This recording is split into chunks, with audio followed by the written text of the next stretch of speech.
Visakha police commissioner doctor Shankhabhadra Bagchi అర్ధరాత్రి RK beach, YMCA beach లో ఆకస్మిక తనిఖీలు చేశారు.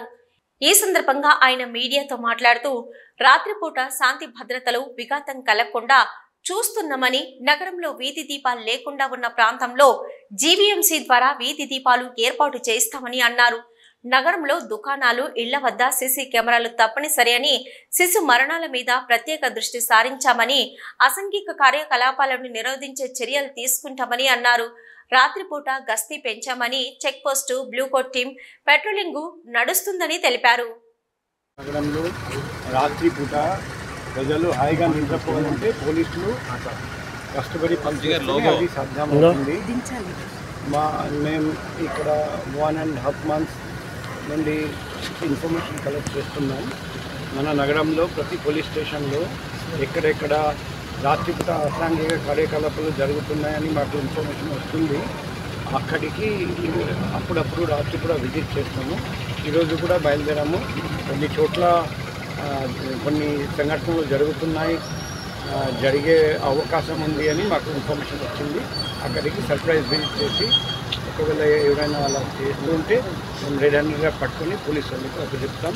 మన నగరంలో పగలు కానీ రాత్రి కానీ ఎటువంటి నేరం చేయడానికి వీల్లేదు. క్రిమినల్ జాగ్రత్తగా ఉండాలి. పోలీసు వాళ్ళు నిద్రపోవట్లేదు.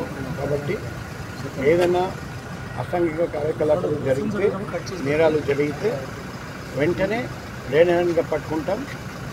సో ప్రజలు క్షేమంగా ఉండాలి, హ్యాపీగా ఉండాలి. అందుకే పోలీస్ 24/7 విశాఖపట్నం నగరంలో కృషి చేస్తుంది. నైట్ పెట్రోలింగ్ ఎలా ఉంటుంది సార్? నైట్ బీట్స్ ఎలా ఉంటాయి సార్?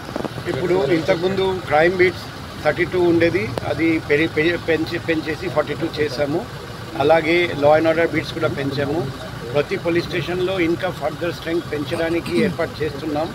ఇప్పుడు మనం 2 వీలర్ ద్వారా 4 వీలర్ ద్వారా పెట్రోలింగ్ మొదలు పెట్టాము. అన్ని సమస్యాత్మక ప్రాంతంలో ఇంకా పెంచడానికి ప్రయత్నంలో ఉన్నాము. సో నైట్ మన పోలీస్ వాళ్ళు కూడా ఎలా గస్తీ తిరుగుతున్నారు, ఎలా పనిచేస్తున్నారు అది కూడా డైరెక్ట్గా చూడాలి.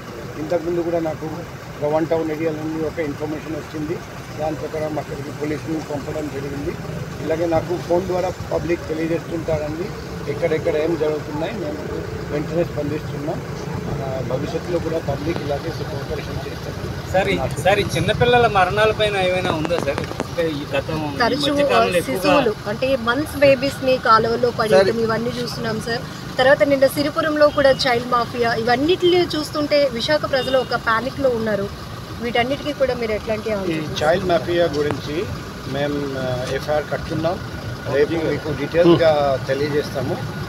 అండ్ ఈ కాలువల్లో పడేయడం అది ఎలా జరుగుతుందంటే, కొందరు అవుట్ ఆఫ్ వెడ్లాక్ వివాహం చేయకుండా ఇలా రిలేషన్షిప్కి ఎంటర్ అవుతున్నారు. అబార్షన్ చేయకుండా ఆ బేబీ అప్పుడు పుట్టిన తర్వాత ఇలా పారేస్తున్నారు. మేము కేసు కూడా కట్టాము. మా తల్లిదండ్రులందరికీ విన్నపము, ఇలా ఇటువంటి ఇష్యూస్ ఉంటే మా దృష్టికి తీసుకురండి. మేము మీ అమ్మాయికి హెల్ప్ చేస్తాం. ఇటువంటి సంఘటనలు జరగనీయకుండా చూడడం మన అందరిది బాధ్యత. సార్ ఇప్పుడు కేజీహెచ్ హాస్పిటల్లో ఈ గైనిక్ వార్డులు ఎక్కువగా ఈ పిల్లల గురించి, చైల్డ్ మాఫియా గురించి ఎక్కువ ఆరోపణలు ఉన్నాయి గతం నుంచి కూడా.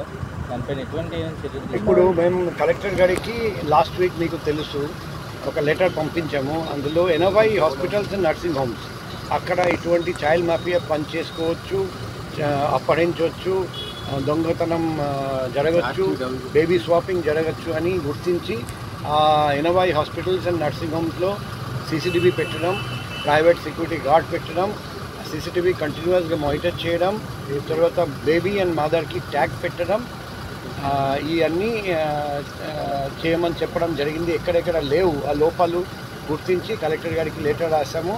సో మేము కూడా వాళ్ళకు నోటీస్ సర్వ్ చేస్తున్నాం. ఎందుకంటే మనం జాగ్రత్తగా ఉంటేనే ఇది మనం అరికట్టగలుగుతాం, లేకపోతే మనం అరికట్టలేం. పార్కింగ్ లో ఉన్న కార్లను కూడా అద్దాలు పగలగొట్టే పరిస్థితులు వరుసగా ఒకే ప్రాంతంలో హైవేకి ఆనుకొని 3 టౌన్ లిమిట్స్లో. ఇవన్నీ కూడా ప్రజలు కొంత నిద్రలేని రాత్రులు కూడా గడుపుతున్నారు. పోలీస్ వ్యవస్థ పైన కూడా కొన్ని రకాల ఆరోపణలకి తావిస్తోంది. ఎట్లాంటి క్లారిటీ ఇస్తారు సార్? ఈ ప్రజలు హాయిగా నిద్రపోవాలంటే పోలీస్ బాగా పనిచేయాలి, రాత్రి కూడా మేల్కొని ఉండాలి. మేము అదే చేస్తున్నాం. ప్రజలకు ఎటువంటి ఇబ్బంది లేకుండా చూడడం మా బాధ్యత. ప్రతి కేసులో మేము డిటెక్ట్ చేస్తున్నాం, ముద్దాలను పట్టుకొని జైలు పంపిస్తున్నాం. భవిష్యత్తులో కూడా పోలీస్ ప్రజలతో అండగా 24/7 ఉంటుందని హామీ ఇస్తుంది. ఎయిర్పోర్ట్ జోన్ పరిధిలోని ఆసవానిపాలెం వెళ్ళే దారిలోని నేవల్ పార్క్ పక్క నుంచి వెళ్ళే రూట్లు అసలు చాలా చీకటిగా ఉంటుంది సార్. అసలు ఒక లైటింగ్ ఉండదు, ఏదంటే భయభ్రాంతులతో చాలా మంది గురవుతున్నారు. అక్కడ చాలా మటుగా చైన్ స్నాచింగ్ అన్నీ అవుతున్నాయి సార్. నేను 1 జూలై జాయిన్ అయిన తర్వాత 5 పాయింట్స్ చెప్పాము. ఫస్ట్ డే నుండి కలెక్టర్ గారికి, జీవీఎంసీ కమిషనర్ గారికి రిక్వెస్ట్ చేస్తున్నాం. ప్రతి చోట సీసీటీవీ, ప్రతి అవసరం ఉన్న చోట traffic signal, pedestrian signal, lighting and పోదలు కటింగ్. సో ఆ 2 ఆఫీసర్స్ కూడా బాగా స్పందిస్తున్నారండి. ఒకటి తర్వాత ఒకటి మీరు చూడండి. లైటింగ్ మనం పెడుతున్నాం, ప్రతిరోజు డిఎస్ఆర్ తీసుకుంటున్నాం. లైటింగ్ గురించి, సీసీటీవీ గురించి, traffic signal, pedestrian signals and పోదలు కటింగ్. నేను అనుకుంటున్నా ఇది 1 డేలో మొత్తం నగరం మనం కవర్ చేయలేం, ఎందుకంటే ఫినాన్షియల్ ఎక్స్పెండిచర్ కూడా ఇన్వాల్వ్మెంట్ ఉంది. బట్ స్లోగా డెఫినెట్గా ఇంప్రూవ్మెంట్ మీకు కనిపిస్తుంది. నేను అది గ్యారంటీగా చెప్పగలుగుతాను. అది ఈ ఏరియా నోట్ చేసుకోండి. రేపు జీవీఎంసీ కమిషనర్ గారికి సిటీలో కొన్ని సీసీ ఫోటేజ్లు అయితే మటుగా పై వేరుకైతే కనిపిస్తున్నాయి కానీ అది పనిచేయట్లేదు. దానికి కొన్ని ఏంటి సార్ అది? అదే ఇప్పుడు సీసీటీవీ కెమెరా మ్యాట్రిక్స్, ఎల్ఎన్టీ కొన్ని కంపెనీస్కి ఏఎంసీ ఇవ్వడం జరిగింది. సో ఆ ఏఎంసీ ఇప్పుడు ఎక్స్పైర్ అయిపోయింది. అందుకే కలెక్టర్ గారి దృష్టికి, జీవీఎంసీ కమిషనర్ దృష్టికి తీసుకెళ్ళడం జరిగింది. మా సీనియర్ ఆఫీసర్ దృష్టికి కూడా తీసుకెళ్ళడం జరిగింది. త్వరలో ఈ ప్రాబ్లం సాల్వ్ అవుతుంది మేము